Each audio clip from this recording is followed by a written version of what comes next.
Leksimizin devamı hürmetlik vatandaş bugünkü islaha 2021 yıl 9. ayının 27. günü hürmetlik vatandaşım. Yukarı leksiyanın devamı. Etnik başka, etnik grup bulağa.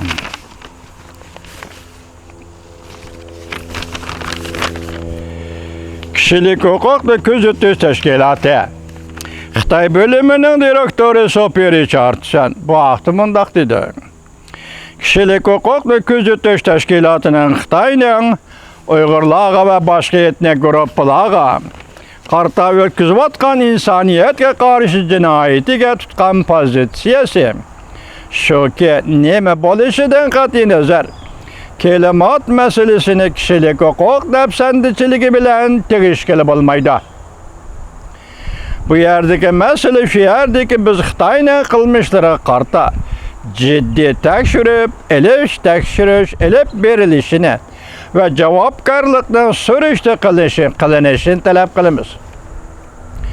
John Kerry 31 Ağustos Xitay'ni ziyaret kılgan vakitte Amerika Avam Palatasının azası Michael McConnell yazma bayanat elan kılıp Prezident Joe Biden'ın klimat meselesi boyunca alaydı vekili John Kerry'nin Amerika'nın energiye ihtiyacını Xitay'daki Uygurlarga irqi qirg'inchilik qilgan bir hokimiyat bilan so'zlashmaslikka chaqirgan edi.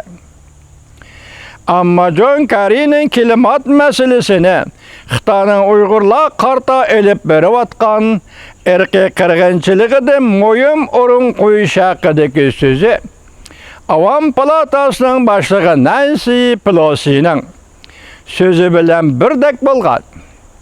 Nancy Pelosi aldın qapti Xitay bilen klimat özgürüşü meselesi de söhbetlişinin hemmidan mühim mesele ekanligini ta'kidlagan.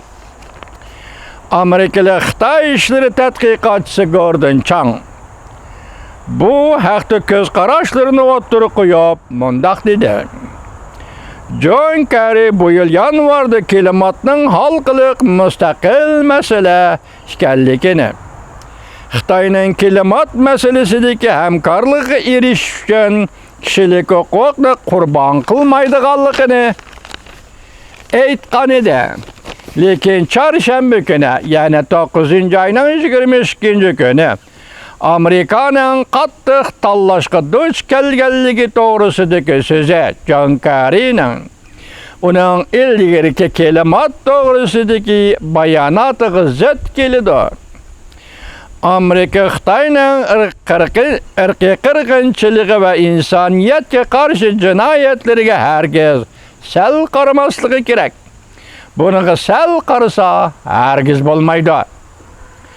Nancy Pelosi xonim Cambridge universitetida o'tkazilgan faoliyatda Xitoyning havoni bulg'ashda dunyoda oldingi qatorda turadigan davlat ekanligini Amerikanın bu taraqqiy qilgan davlatlar qatorida mayli koronavirusining oldini olishda bo'lsin, mayli terrorlikqa qarshi kurashda bo'lsin va yoki klimat o'zgarishida bo'lsin, cho'qim Xitoy bilan hamkorlashishi kerakligini ta'kidlagan edi. Ömer Qanot apandi Amerika agar Xitoy bilan hamkorlashsa Xitoyning Amerika qo'ydigan shartlarining Uygurlarga aloqador qonun loyihalarini ijro qildirmaslik bo'lishi mumkinligini ilgari surdi. U Amerika Davlat Majlisida ma'qullanishni kutib turayotgan Uygurlarga munosabatlik bir qancha qonun loyihalari borligini ta'kidladi. U yana Uyg'ur kishilik huquq qurilishining Joe Biden hükümeti bilan bo'lgan aloqasini texmi kuchaytirib, Uyg'ur meselesini anglatishni davomlashtirganligini ta'kidladi.